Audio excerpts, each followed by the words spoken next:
Oke, next. Nah, setelah proses konsultatif selling ini akhirnya negosiasi. Ini pun juga proses yang akhirnya kedua pihak, baik mereka dari maupun kita. Karena ini sifatnya itu bisnis jasa ya. Seringkali kalau bisnis jasa itu kan untuk menentukan values dari jasa kita itu kan memang nggak ada aturannya ya.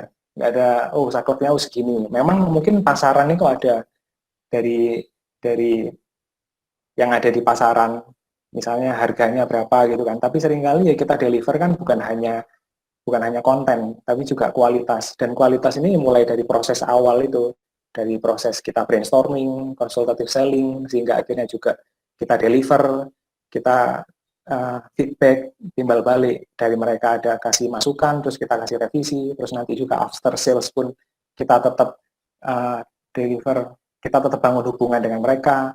Jadi ini proses bisnis yang komprehensif, bukan hanya sekali oh project selesai ya udah gitu.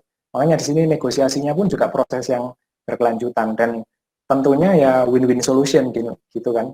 Karena dari mereka sebagai business owner, kebutuhan mereka terpenuhi sesuai dengan investment yang sesuai dengan budget mereka dan kita juga sesuai dengan values kita gitu.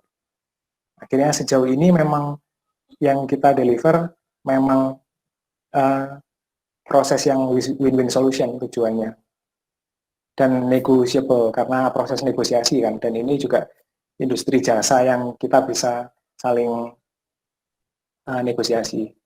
Oke, next.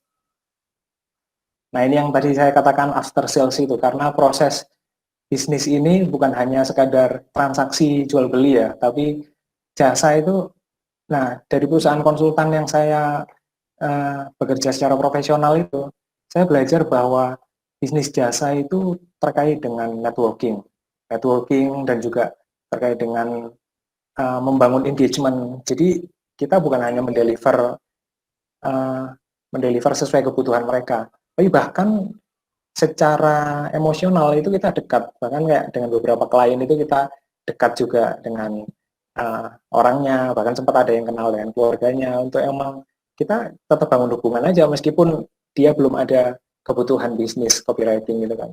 Ini yang sejauh ini kita explore bahwa proses ini itu proses yang komprehensif gitu. Next,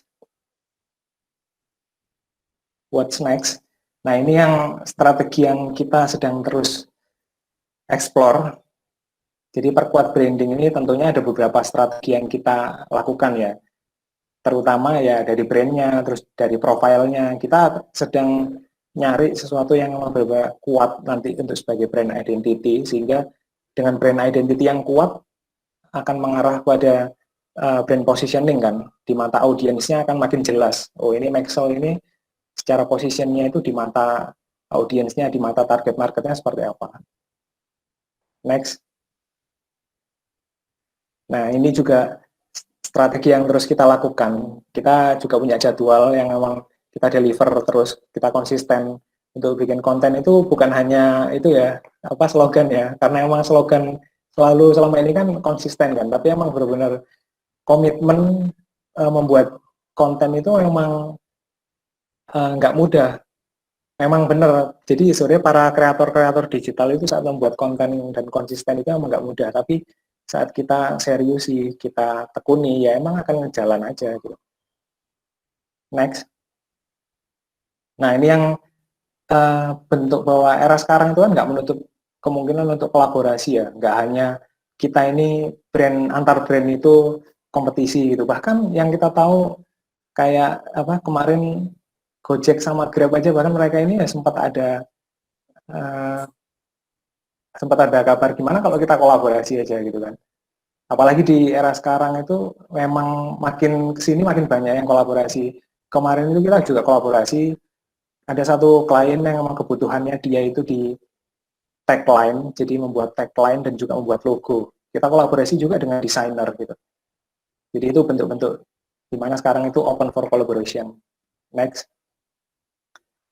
Nah, ini yang uh, sejak awal dari Maxwell ID itu kita sudah terpikir untuk emang selain konten yang di-deliver secara konsisten, memang perlu deliver knowledge kita itu melalui buku misalnya, melalui sesuatu yang sistematis kita deliver pengetahuan yang dari pengalaman kita, yang dari eksplorasi kita. Karena gimana pun pengetahuan kita juga akan makin berguna kan, karena sebenarnya audiens itu juga banyak yang membutuhkan insight tentang copywriting gitu. Makanya strategi kita juga akan eksplorasi ini dan memang sesuai dengan signature dish-nya Maxell, jadi yang sesuai dengan apa yang mau dibangun dari identitas brand Maxell ini. Next. Nah, ini juga strategi selanjutnya yang kita akan deliver. Makanya yang tadi awalnya itu dari Instagram ya. Ini hal yang menarik buat kita karena sebagai kita lihat jadi di sini Maxell ini bukan hanya yang awalnya dulu saya freelance copywriter, tapi di sini strategi copywriter yang di-deliver itu membangun brand dulu. Ini menarik karena banyak bisnis saat ini saat melihat saat mulai bisnis itu kayaknya kita perlu bangun bisnis, buat website dulu gitu. Kalau kita mulai dulu dengan bangun dulu brand yang brand identitas yang kuat, sehingga nanti untuk mengarah ke sistem, mengarah ke website itu bisa dibangun setelah itu. Makanya kenapa kita bangun dulu dari awal. Makanya di sini itu proses yang bertahap. Kita bangun dulu secara organik karena kalau dari kita ya, karena prosesnya itu identitasnya belum kuat. Kalau udah bangun website langsung itu kan akhirnya percuma, website itu hanya jadi tampilan saja gitu. Memang awalnya itu kita terpikir di Maxell ini langsung bikin website aja, tapi ternyata setelah kita diskusi, konsultasi sama teman-teman pebisnis yang lain juga, ada satu hal yang memang sistem itu akan berguna banget ya untuk bisnis nanti. Website itu arahnya itu bukan hanya sekedar tampilan, tapi membangun sistem juga. Nah, yang kita bangun di sini memang akhirnya platform digital di media sosial dulu yang kita bangun, nanti arahnya akan bisa membangun website. Oke. Dari kita sekian, terima kasih teman-teman sudah ikut mendengar share dari Maxell ID. Terima kasih untuk panitia, silahkan kalau ada pertanyaan. Ya baik, terima kasih Mas Lukman. Wah, saya jadi jadi semakin paham nih ya soal copywriter. Tapi ngomong-ngomong nih Mas, aku jadi penasaran nih dari segi latar belakang pendidikan seorang copywriter. Nah ini tuh harus mempunyai latar pendidikan bidang apa ya? Soalnya tadi dilihat dari Mbak Intan itu dari kehutanan, terus Mas Lukman dari apa tadi? Dari manajemen bisnis ya? Iya. Nah gimana? Oke, jadi sebenarnya latar belakang pendidikan itu nggak menjadi hal yang utama ya. Karena oke lah, latar belakang pendidikan itu kan knowledge dan insights yang kita punya ya teman-teman. Tapi gimana pun profesi itu kan juga bisa dari minat kita kan. Minat kita, terus kita itu eksplorasinya di mana sejauh ini. Dan saat kita mengeksplorasi minat kita, ternyata juga bisa jadi potensi untuk jadi bisnis profesional ya, why not, bisa juga. Berarti emang mulainya juga dari minat. Tapi latar belakang pendidikannya juga bisa menjadi insight juga. Terus kalau terkait, saya kan manajemen bisnis sama sastra. Sebenarnya kalau dikawinkan, sebenarnya itu salah satu yang emang bidangnya itu emang di copywriting. Copywriting itu kan sebenarnya seni bahasa juga kan. Iya. Yeah. Meskipun saya di sastra ini lebih belajar untuk sastra analisis, analytical thinking. Jadi melihat bagaimana sih keterkaitan sastra dan society. Jadi saya memahami society juga. Itu juga sebenarnya kalau di ranah bisnis itu kan memahami market kan, memahami pasar. Gitu. Oke. Jadi tentunya jadi nilai tambah ya kalau misalnya sinkron dengan latar pendidikan kita. Ya Mas, ini udah banyak pertanyaan nih. Langsung saya bacakan saja ya. Yang pertama ada dari Rizky Rivaldo dari Bandung. Ini izin bertanya, bagaimana elemen copywriting dapat membantu meningkatkan bisnis? Lalu apa pola pikir atau mindset yang harus dipegang oleh seorang copywriter? Gimana nih Mas? Oke. Untuk mengembangkan bisnis ya. Jadi kalau untuk mengembangkan bisnis itu memang konten-konten dari copywriting ini perlu dibangun, yang saya sampaikan tadi, perlu dibangun punya identitas. Jadi konten copywriting ini harus mengarah kepada bahwa audiens ini saat mendengar konten ini, oh ini kayak contohnya tadi ya, kopi kenangan ya, gimana akhirnya kontennya bahkan dari brand naming sendiri, kopi kenangan. Jadi saat melihat tentang konten itu, tentang bagaimana mendeliver pesannya, oh saat minum ini ingat perasaan, ingat masa lalu misalnya kan. Jadi ini yang bisa mengarah pada bahwa konten-konten ini bisa memperkuat engagement dengan audiens, sehingga sebenarnya saat dengan audiens ini sesuai target marketnya, brand ini kan makin menguat, dan saat makin menguat itu bisa mengembangkan bisnis. Jadi saat identitas ini makin menguat bisa mengembangkan bisnis, dan copywriting itu membantu di situ, benar-benar mendorong di situ. Oke, kayaknya Rizky udah paham ya, Kang Rizky. Lanjut aja ya ke pertanyaan yang kedua. Ini kayaknya dijawabnya sama Mbak Intan nih cocoknya. Izin bertanya dari Novi Fitriani dari Bandung. Izin bertanya bagaimana cara membuat copywriter yang mudah dipahami dan juga kalimatnya tidak terkesan mutar-mutar gitu dalam penyampaiannya. Boleh dijawab sama Mbak Intan? Oke. Oke, terima kasih pertanyaannya. Gimana caranya bikin copywriting ya? Bukan cara membuat copywriter. Copywriter itu si penulisnya, tapi copywriting ilmunya. Jadi cara membuat copywriting yang mudah dipahami sama yang disampaikan itu nggak kesan muter-muter. Jadi yang pertama banget itu adalah pakai bikin tulisan yang memakai bahasa sehari-harinya audiens, bahasa sehari-harinya pembaca gitu. Kenapa? Karena objek atau pembaca kita itu adalah manusia yang mereka itu punya bahasa sehari-hari kan. Biasanya kalau bahasa sehari-hari kan itu bahasa yang informal, itu yang santai kayak kita gini kan. Kayak misalkan nih tadi target market yang target market produk kopi kenangan tadi misal itu adalah anak-anak muda, ya udah berarti bikin copywriting-nya itu pakai bahasa mereka. Nah, kalau mengambil contoh yang lebih mudah lagi, coba perhatikan copywriting-nya Gojek sama Grab. Itu biasa kalau ada push notification-nya itu di aplikasinya kita masing-masing, itu nggak pernah itu ada yang pakai kalimat baku gitu. Kayak misalkan, Intan mau diskon 50% dari Gojek. Itu nggak mungkin. Itu nggak mungkin. Itu nggak mungkin. Intan, Anda mau diskon 50% dari kami atau tidak gitu. Itu kan beda gitu, kaku banget ya, formal banget itu yang kedua. Jadi memakai bahasa sehari-hari, dan ini penting banget karena apa? Jadi memberikan kesan ke pembaca kita kalau kita itu lagi ngobrol berdua sama dia. Dan itu strategi buat bikin copywriting yang powerful itu salah satunya itu membuat tulisan yang memakai bahasa sehari-harinya mereka. Nanti kalau selama ini saya ngerjain copywriting buat bisnis saya sendiri ataupun klien yang ini, itu biasanya saya tanya dulu ini target marketnya siapa, anak muda kah atau ibu-ibu kah gitu, atau bapak-bapak kah atau siapa gitu kan, mau bahasanya yang formal atau informal gitu, mau kalimat sapaannya kayak gimana gitu kan, karena teman-teman di sini kan mungkin yang masih muda gini itu nggak mungkin kan kalau misalkan dapat iklan mau dipanggil bun atau pak gitu kan, sementara teman-teman masih muda semuanya kayak gitu ya. Itu salah satunya gimana caranya membuat copywriting yang mudah difahami sama terkesan nggak muter-muter. Kalau terkesan nggak muter-muter kayaknya kayak apa gitu. Jadi dibikin framing-nya itu dibikin kayak funnel tadi.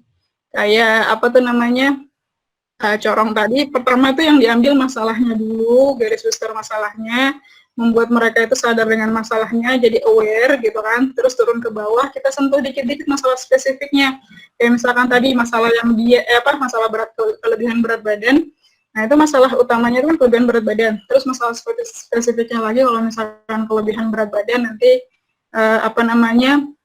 pacarnya berpaling atau lihat cewek lain gitu-gitu, terus nanti yang bawah lagi dibikin lagi lebih spesifik, mau nggak kalau punya keadaan kayak gitu, mau nggak pacar kamu pergi gitu kan. Nah baru akhirnya dibikin itu nanti nggak muter-muter kayak gitu. Jadi nulis copywriting itu berangkat dari need, ya, need atau masalah gitu. Soalnya kalau bicara tentang need itu pasti bersampingan sama masalah. Terus kalau boleh ini saya ngasih satu tadi yang ketinggalan yang penting banget ya. Jadi perannya copywriting dalam bisnis online itu perlu banget kita tahu. Bukan dalam bisnis online sih, dalam bisnis ya. Peran copywriting dalam bisnis itu kan kalau 3 pilar yang kita dalam berbisnis itu ada 3 pilarnya. Yang pertama itu traffic, yang kedua konversi, yang ketiga relasi. Nah, copywriting ini ada di mana? Copywriting itu ada di konversi. Jadi traffic dulu, kita datangkan dulu trafficnya, pengunjungnya yang banyak orang melihat iklan kita. Baru setelah mereka datang, itu kita konversi dengan copywriting kita, gitu. Jadi kita pun kalau misalnya jago banget bikin copywriting, tapi ternyata kita copywriting kita nggak ada yang baca, ya bayangin aja gimana, kira-kira ngefek nggak itu? Kayak gitu, copywritingnya ngefek nggak mungkin kan gitu. Jadi sebelum nulis copywriting, pastikan dulu teman-teman ngelakuin aktivitas bisnis yang namanya traffic, ya, atau mendatangkan pengunjung. Jadi sama seperti toko-toko offline tuh, kalau seandainya buka toko tapi nggak ada yang datang, ya gimana mau ada yang beli gitu. Oke. Oke, terima kasih Mbak Intan atas jawabannya, sudah manjur sekali ya. Kayaknya udah cukup jelas nih. Nah, beralih ke pertanyaan selanjutnya dari Teh Mela Maulani ya. Assalamualaikum Kak, saya Mela dari Bandung, izin bertanya. Dari menurut Kakak, copywriting yang baik bisa untuk meningkatkan engagement dan selling. Nah, saya ingin bertanya, apakah copywriting bisa menimbulkan advokasi bukan dari penjualan, namun pelanggan ke pelanggan lain? Jika bisa, bagaimana tipsnya Kak? Kayaknya ini boleh dijawab sama Mas Lukman ya.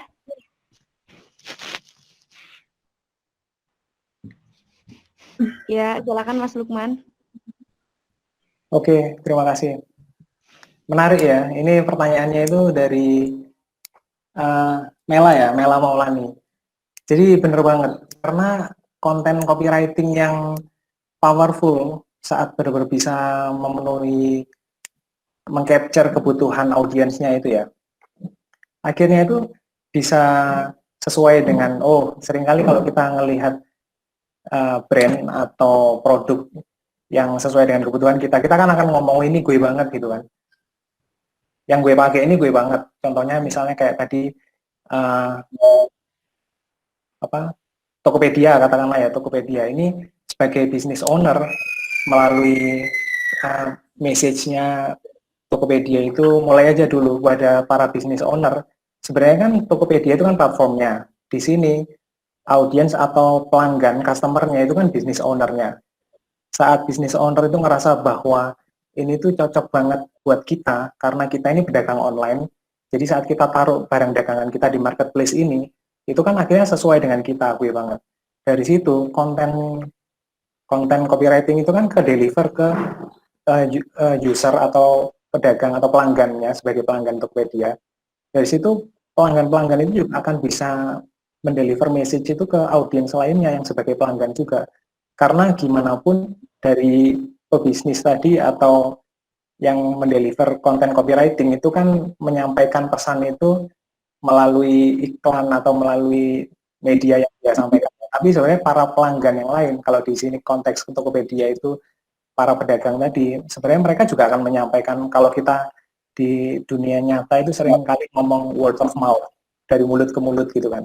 Sebenarnya antar pelanggan itu mereka juga bisa mendeliver pesan bahwa ini kalau kita mau jualan ini ada market Tokopedia. Saya sering ketemu di komunitas bisnis itu salah satu marketplace yang akhirnya kayak direkomendasikan gitu kan, karena pesan yang dari marketplace tadi Tokopedia tersampaikan ke para audiens yang lain. Dari sini ternyata ada proses antar pelanggan itu juga bisa mendeliver pesan tadi, kalau memang akhirnya pesannya tadi itu sampai sesuai dengan kebutuhan audiensnya. Jadi bukan hanya penjual saja yang menyampaikan, tapi antar pembeli atau pelanggan itu pun juga mereka bisa mendeliver. Apalagi kalau kontennya itu ngena banget. Makanya kenapa kok seringkali konten copywriting yang ngena itu akhirnya tanpa harus penjualnya itu gembar-gembor terus, akhirnya akan gampang diingat. Dan audiens itu akan mendeliver pesan gampangnya ya, kalau di media sosial mereka akan share di stories-nya, stories mereka, sehingga audiens yang lain sebagai potensi pelanggan yang lain juga akan tercapture dan tertangkap, dan akhirnya mereka minat untuk masuk ke bisnis itu juga atau brand itu juga.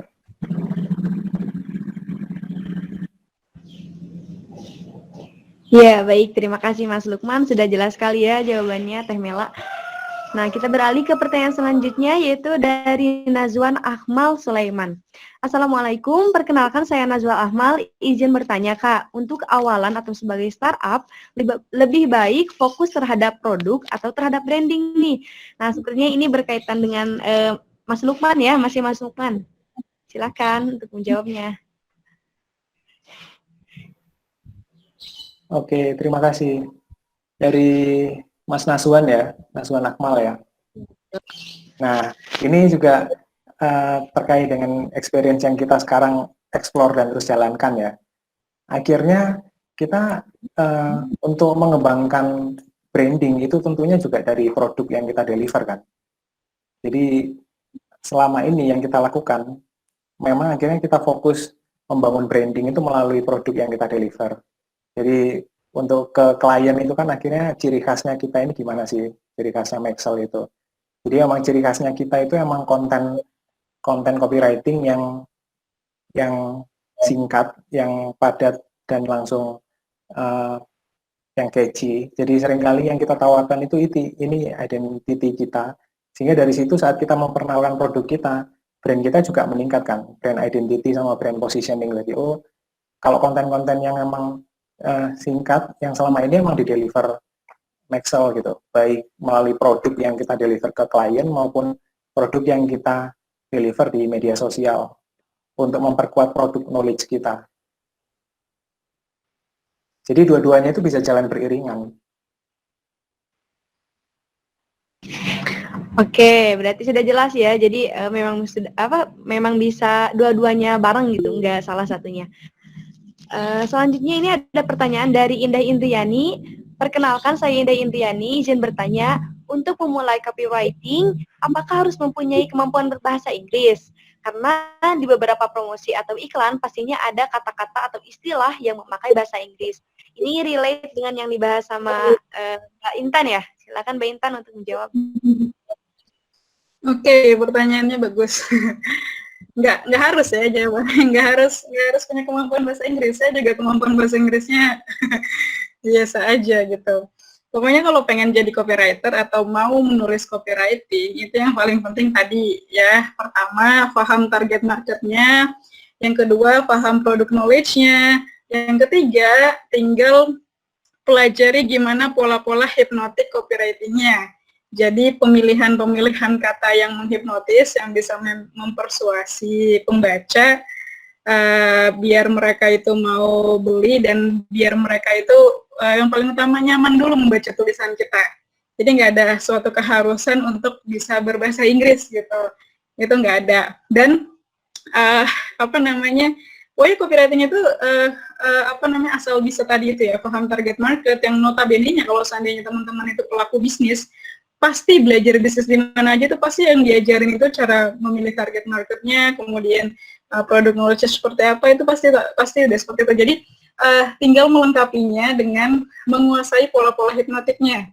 Jadi ada pola-pola hipnotik yang dimana saat kita pakai kalimat itu tuh bisa menanamkan pesan atau menanamkan asumsi yang sesuai yang kita mau di pembaca merespon tulisan kita gitu. Dan yang paling penting lagi, untuk menjadi seorang copywriter atau mau menulis copywriting itu tidak harus punya background pendidikan yang relate ya. Jadi kenapa saya tadi mengenalkan diri kalau saya alumni kehutanan UGM, karena itu sebenarnya pengen ngasih pesan ke teman-teman semuanya kalau ternyata orang kehutanan yang ngurusnya hutan aja bisa nulis copywriting gitu. Artinya asal mau belajar tadi itu, yang tadi masak juga itu kan skill gitu. Copywriting tuh menariknya itu skill, jadi skill yang bisa dipelajarin gitu. Jadi banyak banget memang yang nanya ke saya, Mbak, saya pengen nulis copywriting, saya pengen jadi copywriter, apa pendidikan yang harus saya tempuh gitu. Sampai saat ini nggak ada tuh kuliah universitas di Indonesia itu yang punya jurusan copywriter gitu kan, nggak ada. Tapi kemarin kalau nggak salah berapa bulan yang lalu gitu, sekitar yang awal-awal tahun ini saya pernah dapat info kalau salah satu universitas di Malang itu juga sudah mulai memasukkan mata kuliah copywriting ke dalam mata kuliah intinya gitu. Apa ya kayaknya jurusan bisnis juga deh, sama kayak teman-teman juga. Jadi karena ini kan komunikasi antara penjual dan pembeli. Jadi memang ya buat saya penting. Jadi kalau strateginya copywriter di eranya normal, ya kita di eranya normal itu lebih sering promosi lewat online. Jadi belajar copywriting dari sekarang dan menerapkan copywriting dari sekarang itu adalah pilihan yang tepat. Karena ya gimana, copywriting itu kan awal ujung tombaknya penjualan ya. Ya bayangkan aja kalau seandainya kita nggak menguasai copywriting, kita nggak bisa bikin promosi yang bikin pembacanya melihat tulisan kita, ya bagaimana mau terjadi penjualan? Sementara penjualan itu kan itu kan udah uangnya lancar, kalau bisa berjalan.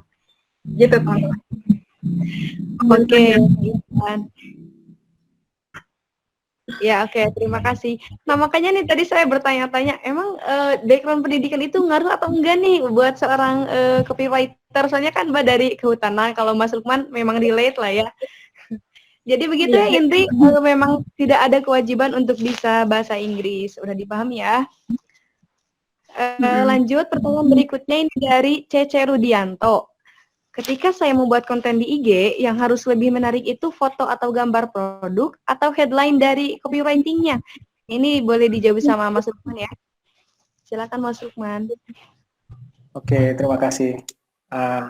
Pertanyaan ini relate banget ya, kalau sama di IG ini kita mau bangun profil atau kontennya supaya menarik kan. Terus juga banyak peminatnya di IG. Jadi emang gimana pun memang ada banyak faktor ya. Jadi dari konten itu sendiri, kalau faktor gimana sih narik audiens yang awalnya kita itu nggak diketahui gitu kan kontennya. Salah satunya itu emang dari sini headline atau foto ini kombinasi dari keduanya itu bisa ngefek ke konten untuk bisa narik interaksi. Jadi kalau di IG ya spesifiknya, itu konten kita itu akan diidentifikasi oleh algoritma Instagram kan tentunya. Konten ini itu dia itu kategorinya itu masuk kemana gitu. Dan itu kita bisa perkuat ya melalui hashtag juga, sehingga dari konten kita itu akan masuk ke explore. Di explore itu sebenarnya para user itu saat user mereka minatnya di konten apa, itu akan tercapture di situ. Jadi yang pertama itu sebelum kita bisa konten itu diminati, kita harus menentukan sasaran yang spesifik banget. Dan itu juga terbantu dari hashtag kita, sehingga konten kita masuk ke explore dulu, explore yang para audiens, para user Instagram itu. Nah, itu yang pertama kan. Nah, selanjutnya baru di sini gimana untuk bisa menarik audiens. Karena saat di explore kan di media sosial, scroll itu udah jadi itu kan keharusan netizen ya. Netizen yang ingin tahu terus kan akhirnya dia scroll terus. Nah, scroll itu akan terhenti kalau ada yang menarik matanya, menarik pandangannya gitu kan. Dan seringkali emang yang efektif itu yang pertama itu gambar. Karena gimana pun yang langsung bisa tertangkap 1 detik, bahkan nggak sampai 1 detik itu kan gambar kan. Saat gambar itu tertangkap, itu yang pertama gambar. Berarti di sini konteksnya desain yang menarik ya. Itu untuk menghentikan scroll aja dulu. Selama ini yang kita amati dan juga kita baca-baca dari reviewnya di media sosial, gimana di Instagram, gimana sih strategi-strategi yang bisa. Memang gimana pun strategi manusia itu lebih tertarik ke visual. Kalau video kan emang untuk bisa terputar itu kan perlu terhubung dengan koneksinya dulu, maksudnya terhubung dengan saat internetnya memutar video kan. Kalau sekarang di feed itu kan bisa langsung terputar ya. Tapi kalau yang tanpa harus terkendala dengan koneksi, kan koneksi di mana-mana kan beda-beda ya. Kalau ada yang lemot ya mungkin agak nggak langsung terputar. Tapi kalau gambar itu kan bisa langsung muncul, yang memang bisa untuk menarik perhatian dulu. Selanjutnya untuk orang itu buka konten, memang dimanapun tulisan itu juga penting headline. Karena kalau gambar aja, mungkin ada gambar lain yang menarik juga. Karena itu kan konten di explore ya, saya spesifiknya di sini di explore. Itu banyak gambar-gambar lain yang juga saingan istilahnya kan. Gambar lain yang menarik juga. Ya, jadi gambar kita menarik, tapi audiens itu melihat di atasnya ada yang menarik, yang dibuka itu yang atasnya dulu. Kalau memang dia ada message yang lebih kuat misalnya. Berarti emang kalau di kombinasi strategi, yang pertama memang gambar yang untuk bisa menghentikan scrollnya dulu, yang kedua itu headline yang kuat untuk bisa audiens atau usernya itu bisa ngeklik atau buka konten itu. Gitu. Ya, baik, terima kasih Mas Lukman. Saya boleh nambahin nggak? Ya, boleh Mbak, silakan. Pertanyaannya sebenarnya bagus. Ini banyak sering banget ada yang nanya kayak gini. Jadi pertama teman-teman ya, untuk konten IG itu yang menarik itu gambar dulu atau headline copywriting-nya dulu. Nah, sekarang teman-teman sadari dulu ya. Jadi Instagram itu kan punyanya Facebook, punyanya WhatsApp juga ya. Mungkin teman-teman sudah tahu semua. Nah, sebenarnya setiap media sosial yang dibuat itu sebenarnya tujuan masing-masing yang pengen usernya itu punya perhatian yang gede. Misal gini nih, kalau Facebook itu, kalau teman-teman tahu, Facebook itu adalah yang diutamakan itu adalah tulisan dulu baru gambar. Itu kalau posting di Facebook kayak gitu kan, tulisan dulu baru gambar. Nah, kalau Instagram itu kebalikannya. Instagram itu memanfaatkan Instagram itu adalah media yang dia itu lebih prioritasnya itu ke gambar dulu baru tulisan. Nah, dari sini saja sudah beda gitu. Nah, teman-teman yang mungkin beriklan di Facebook Ads atau Instagram Ads yang notabene itu satu orang yang punyanya Facebook itu harus paham medianya, algoritmanya gitu kan, algoritmanya si media sosial itu. Jadi kalau di Facebook itu yang jelas kalau pertanyaannya seperti yang Cece Rudianto ini saya Mas kali ya. Nah, itu tuh kalau misalkan di Instagram berarti karena dia itu lebih mengedepankan visual, berarti yang penting itu visualnya dulu, gambarnya dulu dibikin menarik, tapi bisa dikasih triknya dengan memberikan headline di dalam gambar itu. Ya gitu, ya kan? Nah, kalau di Facebook itu sebaliknya, kalau di Facebook itu ya tulisannya dulu yang paling penting. Jadi headline itu berpengaruh banget di Facebook ya. Baru itu gambar ya. Kalau gambar yang menarik biasanya memicu topik-topik ini. Nah, tapi kalau di Instagram itu tuh visualnya dulu gitu. Baru setelah kita visualnya bisa punya stopping power yang kuat, nah biasanya orang tuh baru lihat selengkapnya kan itu captionnya kan. Kayak gitu, itu stepnya itu, perbedaannya itu penting banget dipahami, apalagi yang sedang iklan di Facebook Ads atau di Instagram Ads. Jadi tempatan, placement-nya harus paham banget di situ. Oke, jadi bisa disimpulkannya dua-duanya memang penting, namun kita harus melihat terlebih dahulu media sosial yang kita gunakannya untuk promosinya ya. Oke, ini pertanyaan terakhir kelihatannya dari Leila S. Hoirunisa. Halo Kak, saya Leila Sarah Hoirunisa. Di era pandemi ini, banyak sekali bisnis rumahan bermunculan dan copywriting yang dibuat pun mayoritas tidak jauh-jauh dari pandemi ini. Nah, bagaimana sih caranya supaya copywriting yang kita buat bisa lebih menarik, meskipun materi yang ditulisnya itu sama dengan jutaan pesaing lainnya? Nah, ini boleh dijawab terlebih dahulu oleh Mbak Intan. Oke, Ghost Kitchen ya, banyak sekali Ghost Kitchen sekarang. Jadi salah satu keuntungannya kita di era digital sekarang tuh kita kalau mau usaha itu jangan punya mindset wah harus ada tokonya dulu nih biar keren gitu. Wah itu kayaknya masih masuk kategori yang bisa jadi karena untuk mewujudkan toko offline-nya itu dulu kayaknya butuh modal tinggi, akhirnya nggak jalan-jalan gitu kan, kayak gitu. Nah, sekarang itu kalau pokoknya udah ada internet, jadi kalau mau bikin toko di marketplace sekalipun itu pun juga bisa gitu kan, atau apalagi Ghost Kitchen ini gitu, hanya dari rumah, hanya dari dapur aja kita udah bisa promosi jualan gitu. Nah, untuk masalah konten copywriting-nya yang kayaknya tuh hampir semuanya tuh ngambil angle di rumah aja, bla bla bla gitu. Ini sebenarnya memang apa namanya, mereka ngambil kayak gitu karena memang tren masa kininya ya memang lagi apa ya, campaign-nya itu campaign di rumah aja gitu. Kenapa si copywriter-nya itu ngambil ngambil angle di rumah aja karena bisa relate dengan yang dirasakan market. Nah, cuman untuk membuat kita berbeda dengan description lainnya di copywriting-nya kita itu perlu banget kita apa ya, nambahin strateginya langsung, strategi yang berbeda yaitu diferensiasi produk kita dengan yang lain. Jadi diferensiasi itu penting. Misalkan begini, saya punya bisnis jasa copywriting landing page. Mas Lukman juga sama, punya bisnis jasa copywriting landing page. Nah, diferensiasinya kita berdua ini apa? Misalkan saya itu, misalkan apa ya? Ya pokoknya di antara kita berdua itu pasti ada pembedanya gitu. Atau misalkan Ghost Kitchen ya, Ghost Kitchen itu sama-sama jualan ayam geprek. Ya, sama-sama jualan ayam geprek. Kalau yang di toko A, Ghost Kitchen A itu ayam gepreknya itu sambalnya bervariasi. Kalau yang di toko B itu yang bervariasi itu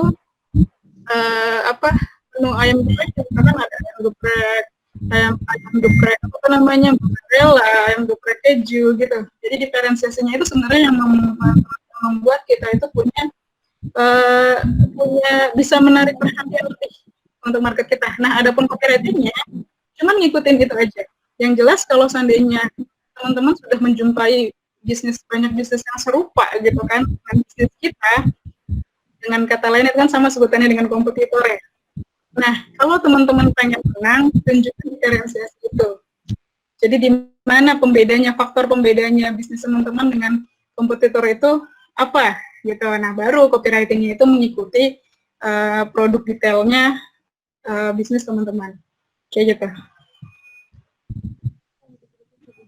Oke. Sama yang paling penting ini kelupaan. Sama yang paling penting nih ya, saya itu punya kenalan teman-teman produk digital kreator yang mereka itu basicnya itu memang suka buat kayak tools ya, kayak toko online yang di GoFood sama GrabFood kayak gitu. Itu yang web developer lah, mereka itu bisa nge-create produk di mana kayak apa ya, bisa mempermudah kita untuk bikin toko online. Itu banyak banget. Nah, itu kalau misalkan infonya mau dicari tahu, sebenarnya udah saya tuangkan di web saya ya. Sengaja saya bikin web itu karena saking banyaknya pertanyaan, jadi untuk menjawabnya biar nggak berulang ya udah saya kasih webnya aja, nanti baca aja di webnya sendiri gitu kan. Nah, itu sebenarnya banyak. Teman-teman kalau misalkan bikin Ghost Kitchen itu kan misalkan mau bikin toko online-nya itu sangat mudah, sekarang tuh sangat mudah banget. Dia harus punya toko,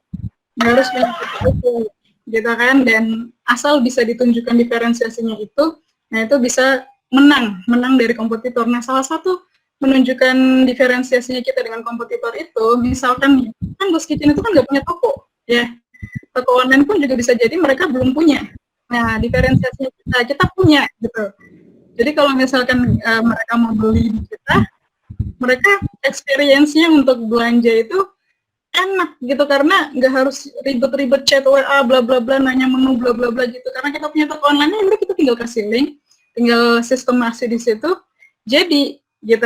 Dan jangan pikir ini modalnya mahal, pokoknya asal teman-teman punya semua infonya, insya Allah benar-benar bisa membantu gitu. Kayak gitu, bisa terjangkau banget, kayak gitu ya. Oke, semoga bisa menjawab. Oke, Nambahin Kak Intan ya, menarik ini pertanyaannya juga. Boleh? Iya. Oke. Kalau dari Kak Intan tadi menyampaikan diferensiasi produk kita, akhirnya konten copywriting-nya juga akan mengikuti dari situ. Memang setuju banget.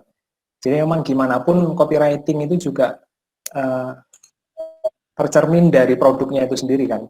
Kalau saya tambahin dari bahasa saya itu juga, saya tadi sempat sampaikan di presentasi saya juga, itu kita harus deliver signature dish kita.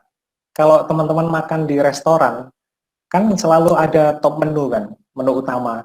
Jadi sebenarnya kita harus deliver itu juga signature dish kita itu apa, uniqueness-nya kita, keunggulan kita. Jadi emang dari situ memang menu unggulan itu di situ yang memang harus kita tampilkan, dan itu nggak hanya sekali. Ini juga keywords kedua.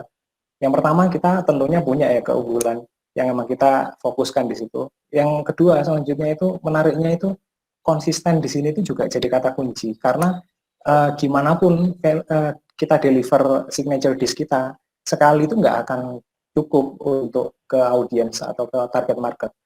Konsisten itu menunjukkan kunci bahwa emang itu signature dish kita yang kita ingin bangun, brand kita itu ini gitu.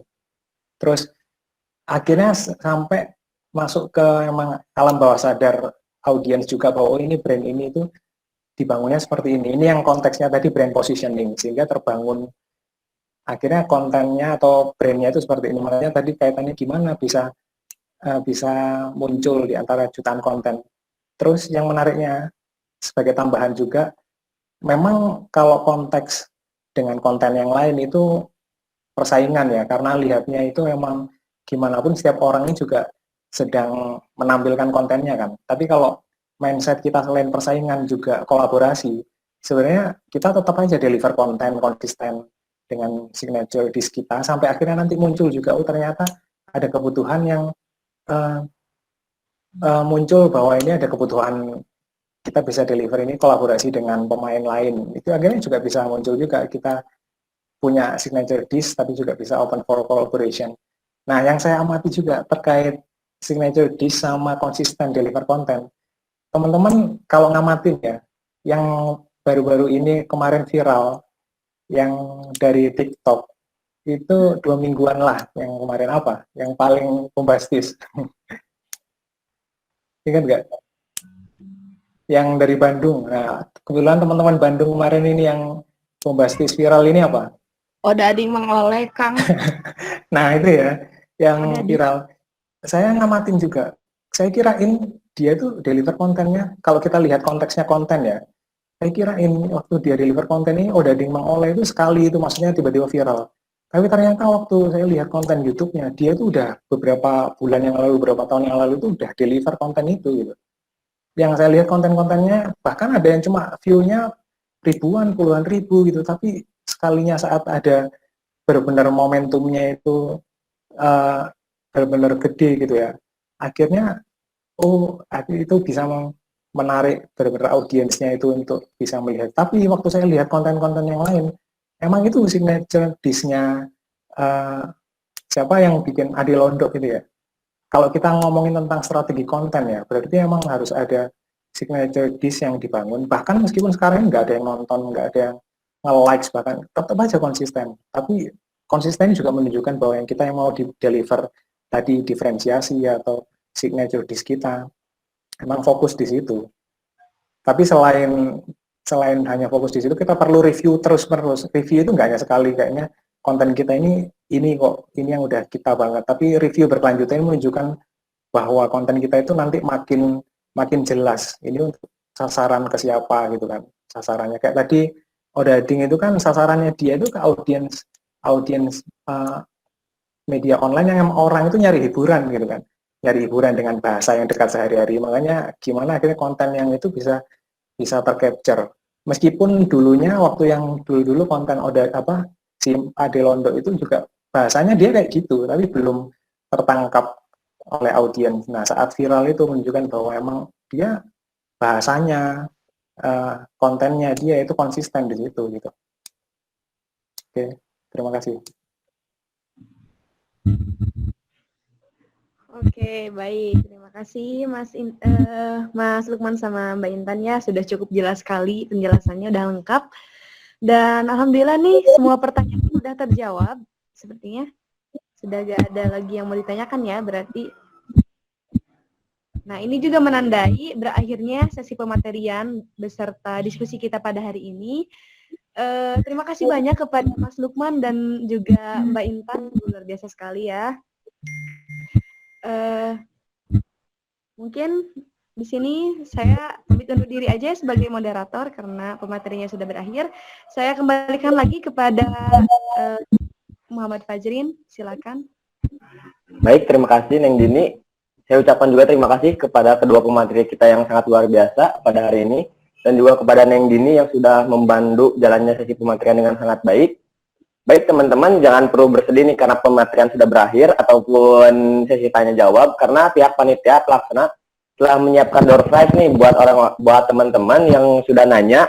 Jadi buat Kang Lukman sama Mbak Intan, silakan dipilih 4 orang penanya terbaik dari yang tadi nanya, masing-masing 2 orang.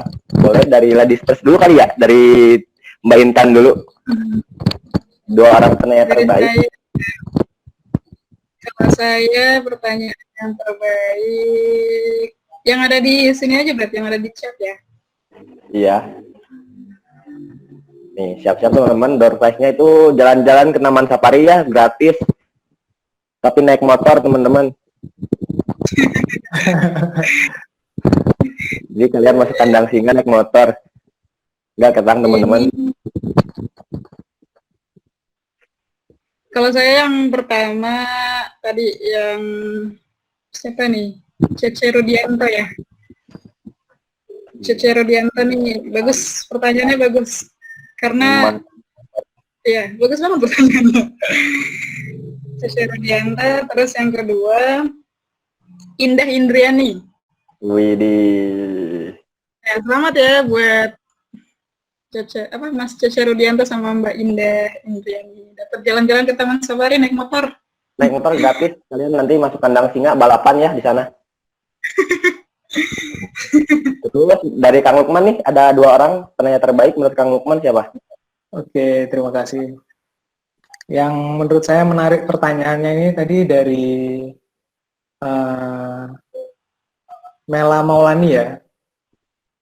Mela Maulani terkait dengan gimana sih impact dari tulisan copywriting itu apa? Gimana nggak hanya dari penjual ke pembeli tapi juga antar pembeli lainnya. Itu menurut saya menarik pertanyaannya karena nggak hanya bicara tentang konten copywriting yang dideliver oleh pembelinya saja, tapi gimana akhirnya impact-nya itu bisa, sebenarnya viral itu kan dari situ kan, karena antar pembeli itu juga bisa mendeliver. Kalau kita lihat bahasa populernya itu dari mulut ke mulut. Kalau media digital sekarang ya viral itu. Menurut saya menarik pertanyaan itu. Mela, terus sama yang terakhir ini Leila, karena yang trending terkini ini kan memang pandemi, semua orang ada bisnis online kan di mana-mana, tapi untuk stand out itu gimana? Akhirnya kita berdua sama-sama sepakat emang harus punya values, brand kita harus punya values, layanan kita harus punya diferensiasi, signature keys, dan kita ya tetap konsisten. Branding itu bukan pekerjaan sehari 2 hari juga kan teman-teman. Branding itu benar-benar membangun bisnis, dan itu bertahap, berkelanjutan. Terima kasih. Baik, terima kasih kepada Kang Lukman sama Mbak Intan ya sudah memilih 4 penanya terbaik nih. Selamat kepada tadi 4 orang, yaitu yang pertama Cece Rudianto, Indah Indriani, sama Mela Maulani, terus sama Leila Horinosa ya. Kalian selamat memenangkan door prize kali ini. Nanti untuk mengklaim hadiahnya pihak panitia akan menghubungi langsung kalian. Jadi pastiin data kalian tuh benar di data yang udah dikirim, yaitu voucher GoPay ya buat teman-teman, siap-siap dihubungi oleh panitia nanti. Terus tadi banyak sekali dari pematerian yang sudah dibahas, dari mulai pemanfaatan internet untuk menaikkan traffic dan pentingnya copywriting nih teman-teman. Jadi kita bisa tahu pentingnya copywriting di bisnis itu kayak gimana. Jadi kita bisa tahu nggak hanya menjual produk aja, tapi kita juga bisa meningkatkan bagaimana penjualan dengan copywriting, menarik minat pembeli dengan cara membujuk mereka, dengan cara persuasi mereka. Jadi buat teman-teman, ini ilmu baru buat teman-teman untuk meningkatkan bisnis yang mau dijalani atau yang sudah dijalani ya. Oke teman-teman, di sini kita akan melaksanakan sesi dokumentasi dulu, foto. Mohon untuk di-on-kan kameranya.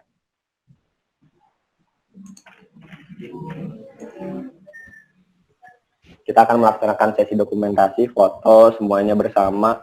Jadi tolong di-on-kan. Yang lagi di WC, kembali dulu. Yang lagi tiduran, bangun dulu.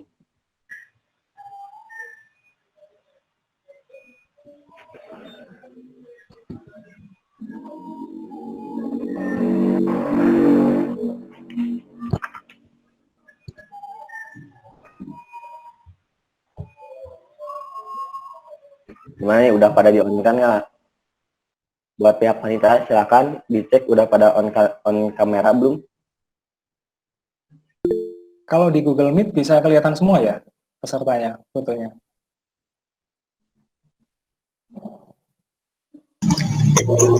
Bisa kelihatan cuman sampai 50 peserta, Kak. Oh, 50 ya. Ya, nggak bisa di slide kayak Ju. Ya udah, tidak apa-apa, tapi on kamera saja. Yuk. Siap, Bud, gimana? Siap. Bentar, ini beberapa lagi yang belum on cam. Ini Cece Rudianto, terus Kang Rizky belum on cam ya. On cam dulu, benar.